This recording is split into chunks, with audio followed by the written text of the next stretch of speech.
नमस्कार व्यूअर्स, आप सभी का स्वागत है रेडियो द्वारका में।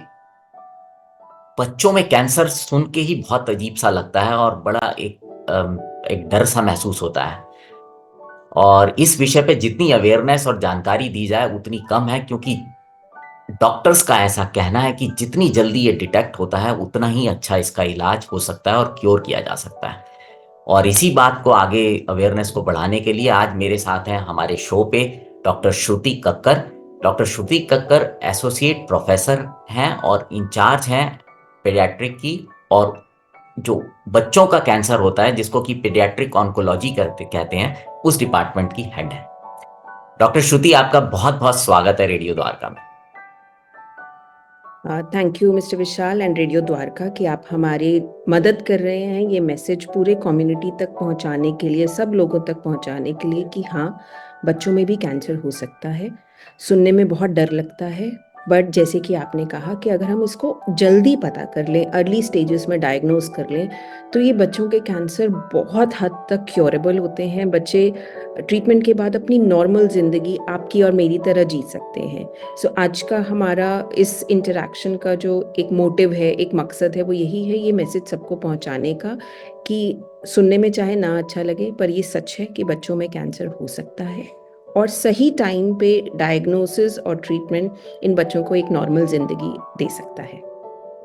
व्यूअर्स, मैं आपको एक चीज और बताना चाहूंगा कि डॉक्टर श्रुति जो है वो Dayanand medical college and hospital Ludhiana में है। और डॉक्टर श्रुति, एक चीज बताएं आप, मतलब जब हम बात करते हैं बच्चों के कैंसर होने की बात करते हैं, तो क्या सिम्टम्स होते हैं? क्योंकि हर बीमारी के कुछ सिम्टम्स होते हैं, क्या इसके भी कुछ ऐसे सिम्टम्स होते हैं जो कि इनिशियली जितनी जल्दी पकड़ में आ सकें, पेरेंट्स की नॉलेज में लाए जा सकें?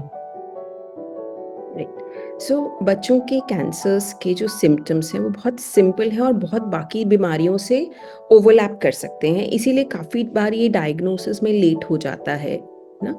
सो जैसे एक बहुत कॉमन सिम्टम है बच्चों में बुखार, है ना। हर बच्चे को साल में 3-4 बार ही बुखार रहता है, पर अगर ये बुखार हफ्ता 10 दिन के बाद ठीक नहीं हो रहा है और इस बुखार के साथ में और सिम्टम्स हैं, जैसे कि आपका बच्चा सफ़ेद पड़ता जा रहा है या पीला पड़ता जा रहा है, साथ में उसके गले में, बगल में कहीं पे आपको कोई गिल्टियाँ नज़र आ रही हैं, उसके अलावा शरीर पे कोई नीले धब्बे या कहीं से कोई ब्लीडिंग, तो ये बुखार सीरियस हो सकता है और ये एक कैंसर का लक्षण हो सकता है। इसीलिए जल्द से जल्द अपने डॉक्टर को अप्रोच करें।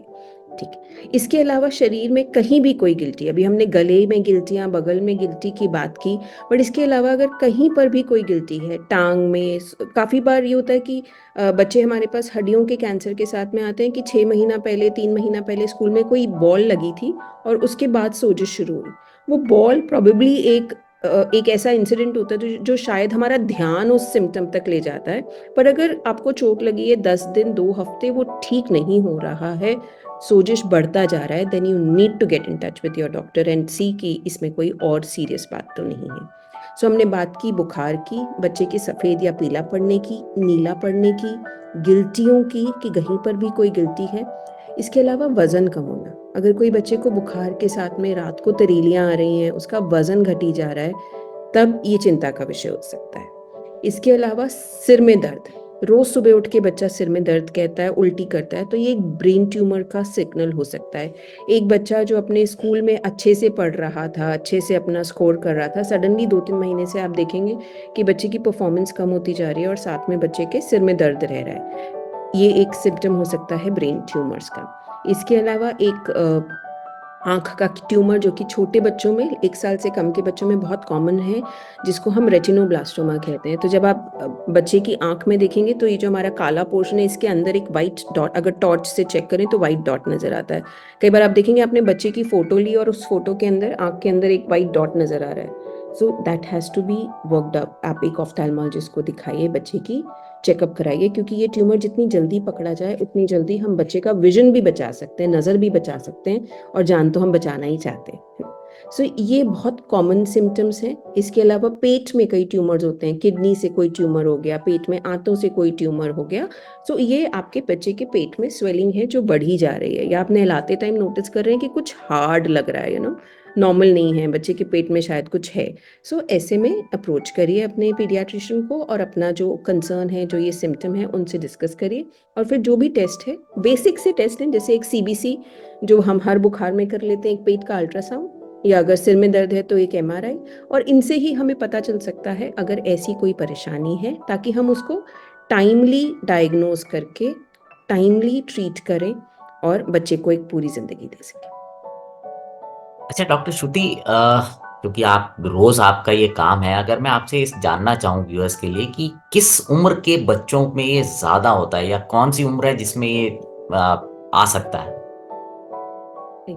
सो जैसे हमने बताया आपको कि कैंसर बहुत किस्म के होते हैं। सो हर कैंसर्स की एक एक कॉमन एज रहती है, पर ज़्यादातर जो मोस्ट कॉमन कैंसर बच्चों में देखा जाता है, जो कि ल्यूकीमिया या ब्लड कैंसर जिसे हम कहते हैं, वो ज़्यादातर 1 से 5 साल के बच्चों में देखा जाता है।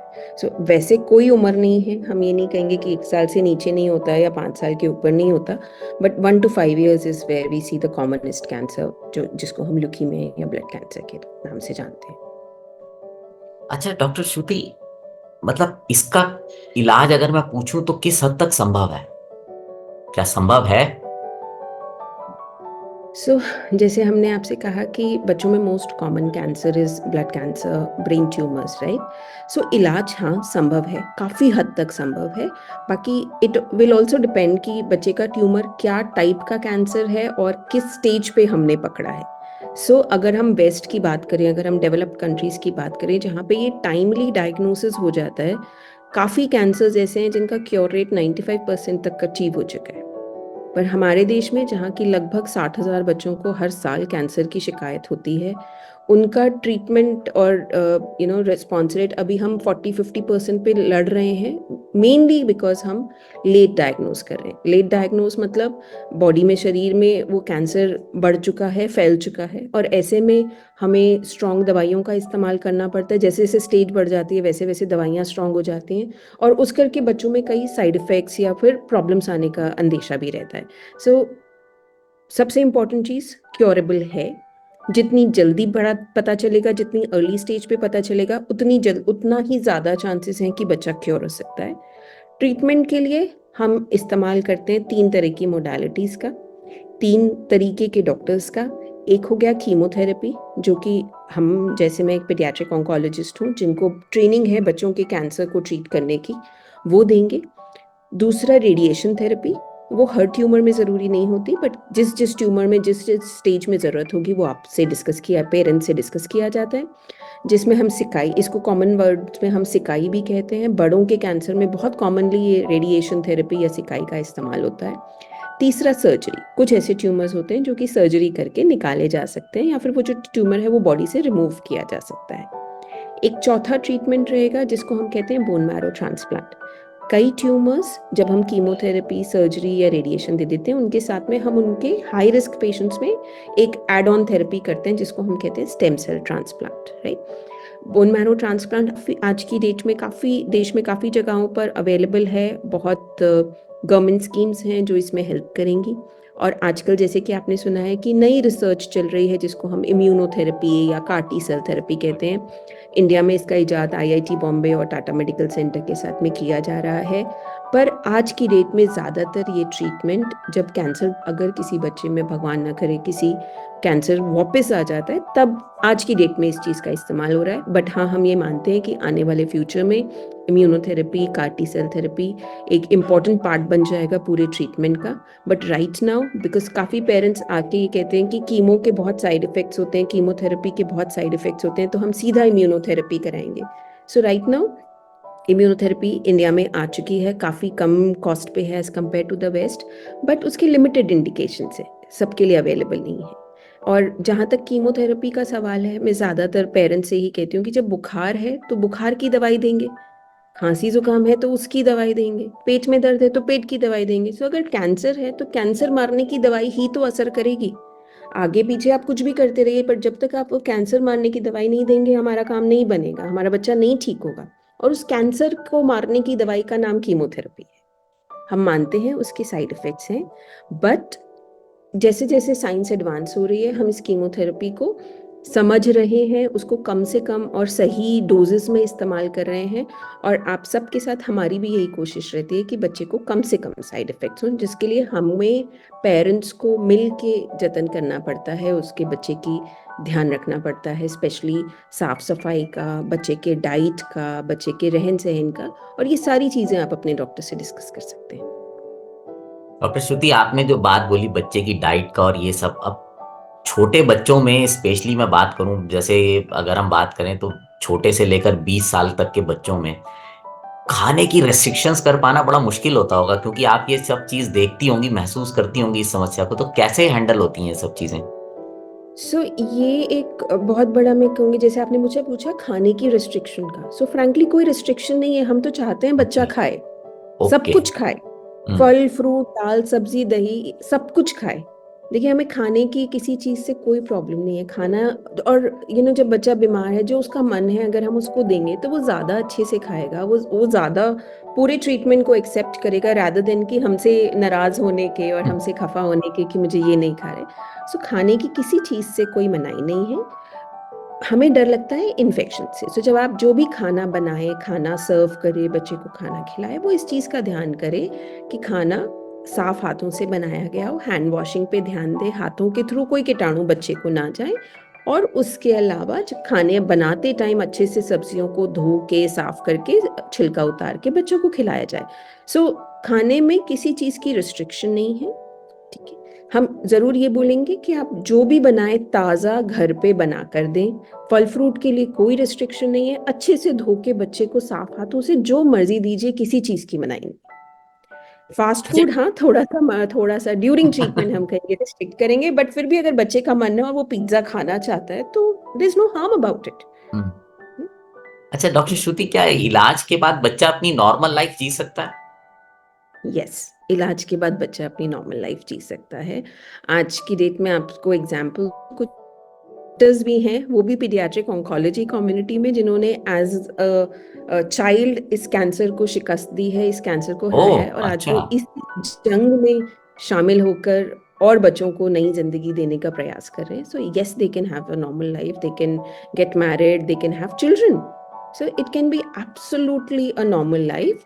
Of course I would say कि जब आपका ट्रीटमेंट हो जाता है तो टाइम-टाइम पे, बहुत ज़्यादा नहीं, बट 6 महीने से साल में एक ट्रीटिंग फिजिशियन को, या जो भी एक आज की डेट में हम कहते हैं act clinic after completion of therapy, है ना? वो क्लिनिक में अपना फ़ॉलो अप रखें ताकि आपका एक एनुअल चेकअप होता रहे, और अगर कोई परेशानी लग रही है तो उसको पकड़ के उसको टाइमली अगेन डायग्नोज़ करके ट्रीट किया जा सके, रादर देन कि वो प्रॉब्लम बढ़ जाए।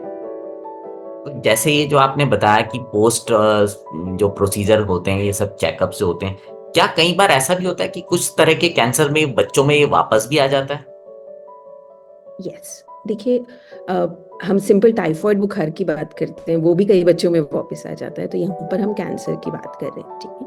हम बीच-बीच में कुछ टेस्ट करते रहते हैं जिससे पता चलता रहे कि बीमारी वापस तो नहीं आ रही। सो अब ल्यूकीमिया में बात करें तो एक स्टैंडर्ड रिस्क ल्यूकीमिया में 5 टू 10% चांस रहता है कि बीमारी वापस आएगी, राइट? बट बीमारी वापस आने के बावजूद भी ऑप्शंस अवेलेबल हैं, जैसे कि हमने बात की immunotherapy, CAR T cell therapy, ऐसी ट्रीटमेंट, ऐसी चीज़ों का इजाद हो रहा है। होपफुली हम ज़्यादा से ज़्यादा बच्चों को और फ्यूचर में ट्रीट कर सकेंगे। बट रिमेंबर, एक एक 100 बच्चों में से अगर 5% बच्चों में 5 बच्चों में बीमारी वापस आने का रिस्क है, तो हम 95 को छोड़ नहीं सकते। सो वी हैव टू बिल्कुल। कीप ट्रीटिंग एवरीबॉडी, एंड जैसे कहते हैं ना, ऊपर वाले का नाम लेके keep your fingers crossed, with best of our ability as doctors we try to treat them. Parents से हम इतना ही कहेंगे कि आप जभी भी ट्रीटमेंट स्टार्ट करें, प्लीज़ टाइमली उसको स्टिक करें। कई बार कुछ भी प्रॉब्लम्स की वजह से, फैमिली प्रॉब्लम्स की वजह से बच्चों की कीमोथेरेपीज़ डिले हो जाती हैं। जितना डिले होगा उतना ज़्यादा हमें हमें चांसेस वापस आएँगे। पर इन स्पाइट ऑफ एवरीथिंग 5% बच्चों में मैं कहूँगी कि बीमारी इतनी स्ट्रॉन्ग होती है या फिर एक रेज़िस्टेंस डेवलप कर लेती है कि वो वापस आ जाती है। बट इन बच्चों के लिए भी आगे आने वाले टाइम में नए-नए ऑप्शंस का इजाद हो रहा है, एंड होपफुली हम इन फैमिलीज़ को भी नाराज़ नहीं करेंगे, उनको भी परेशान नहीं होने देंगे and we will probably have options for these children as well. So I think सारी चीज़ें कवर करने के बाद मैं फिर से यही बात कहूँगी कि आप जो पेरेंट्स अपने बच्चों को कैंसर से का ट्रीटमेंट करा रहे हैं, आप सबको हमारा सलाम, क्योंकि आप इतने परेशानी से गुज़र रहे हैं। सो यही आप अपनी हिम्मत बनाए रखिए, अपना ट्रीटमेंट पूरा करिए। कोई परेशानी है तो आजकल बहुत सारे non governmental organisation, patient support group members available हैं, आप इनसे कॉन्टैक्ट कर सकते हैं। फाइनेंसेस के लिए बहुत सारे गवर्नमेंट स्कीम्स, जैसे हम पंजाब में चीफ मिनिस्टर रिलीफ फंड से, प्राइम मिनिस्टर रिलीफ फंड से, कुछ लोकल हमारे एनजीओज़ एंड डोनर्स हेल्प करते हैं।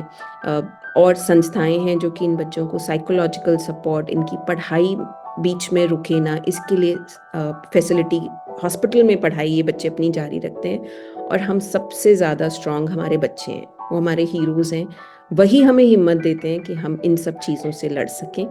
और कभी भी पेरेंट्स ने ये नहीं सोचना कि हमने क्या गलत किया। नहीं, आपने कुछ गलत नहीं किया, आपने अपने बच्चे को अच्छे से अच्छी परवरिश दी है। अपनी एबिलिटी के हिसाब से आई थिंक हर माँ-बाप अपने बच्चे के लिए बेस्ट करते हैं। और बच्चों में कैंसर का कोई ऐसा कारण नहीं है कि जो कि कोई खाने से, पीने से, इन चीज़ों से हो जाए। हम भी एज़ डॉक्टर्स नहीं जानते कि बच्चों में ये कैंसर्स क्यों हो जाते हैं। सो कभी उस गिल्ट में मत रहिए कि आपने कुछ गलत किया। नहीं, आपने कुछ गलत नहीं किया, और जो आप कर रहे हैं, जो आप अपने बच्चे का टाइमली इलाज करा रहे हैं, उससे ज़्यादा और कोई पेरेंट कुछ नहीं कर सकता। सो याद रखिए कि आप अकेले नहीं हैं, एक पूरी कम्युनिटी आपके साथ है, बहुत सारे लोग आपके साथ हैं। अगर किसी भी समय लगे कि कोई परेशानी है तो एक फ़ोन घुमाइए, there will be help available for you. बहुत बहुत धन्यवाद डॉक्टर श्रुति, आपने जो बोला मुझे पूरी उम्मीद है जो भी इस कार्यक्रम को सुनेगा उसको बहुत हौसला मिलेगा। और इस बीमारी से लड़ने के लिए सबसे ज़्यादा ज़रूरी जो होता है मुझे लगता है वो मेंटल स्ट्रांगनेस और सपोर्ट बहुत ज़रूरी है। और अगर इस तरह से डॉक्टर्स और संस्थाएं मिलकर सपोर्ट करेंगे तो कोई भी जंग जीती जा सकती है। Thank you doctor Shruti, thanks a lot for your time. और व्यूअर्स, आपने सुना डॉक्टर श्रुति को। डॉक्टर श्रुति ने बहुत ही अच्छे तरीके से चीज़ों को बताया, और उन्होंने जो ट्रीटमेंट से वो तो बताया बताया, उसके अलावा जो पूरा सपोर्ट सिस्टम है उसके बारे में भी जानकारी दी। और विश्वास कीजिए कि इस लड़ाई में सबका साथ होना बहुत ज़रूरी है और इस जंग को जीता जा सकता है। थोड़ी सी सावधानी आप भी बरतिए और हौसला रखिए। अब आपसे विदा लेते हैं, बने रहें रेडियो द्वारका के साथ। Thank you doctor Shruti again.